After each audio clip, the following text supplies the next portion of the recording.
Hello বন্ধুরা, আজকে আমি দু রকমের মাছ রান্না করব। প্রথমে কড়াইতে তেল দিয়ে কটা পুঁটি মাছ আছে ভাজা করে নেব।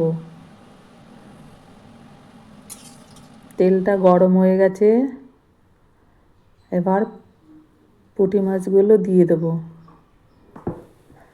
আজকে এই পুঁটি মাছগুলো একটু ভাজা খাওয়া হবে, গরম ভাতের সাথে একটু বাটার দিয়ে পুঁটি মাছ ভাজা খেতে ভালোই লাগে। এই দেখুন, সুন্দর করে লাল করে ভাজা করে নিলাম। এরপরের মাছটা হচ্ছে ট্যাংরা মাছ রান্না করব বেগুন দিয়ে। সব কটা মাছ নামিয়ে নিলাম।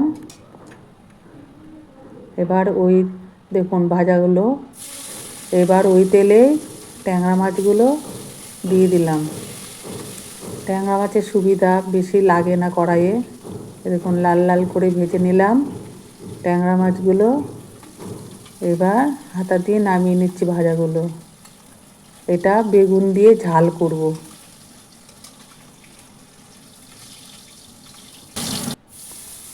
এবার ওই তেলেই কেটে রাখা বেগুনগুলো দিয়ে দিলাম। একটু ভালো করে বেগুনগুলো একটু ভেজে নেব অল্প তেল দিয়েই।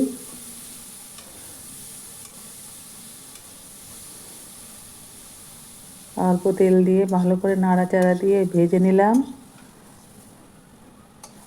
এবার নামিয়ে নিয়ে কড়াইতে তেল, পেঁয়াজ কুচানো দিয়ে দিলাম।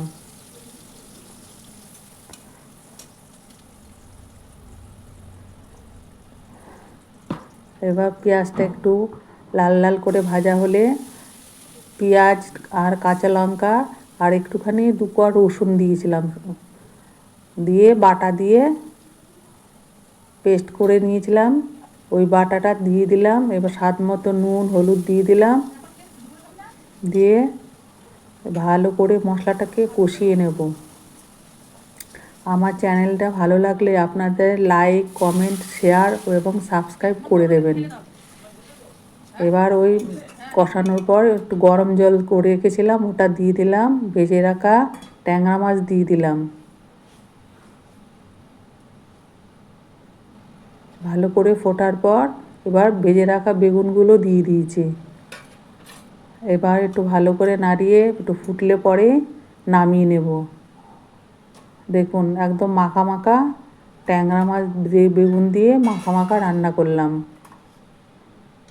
আপনারা এভাবে করে দেখবেন, গরম ভাত 1 থালা খাওয়া হয়ে যাবে। এই দেখুন কি সুন্দর।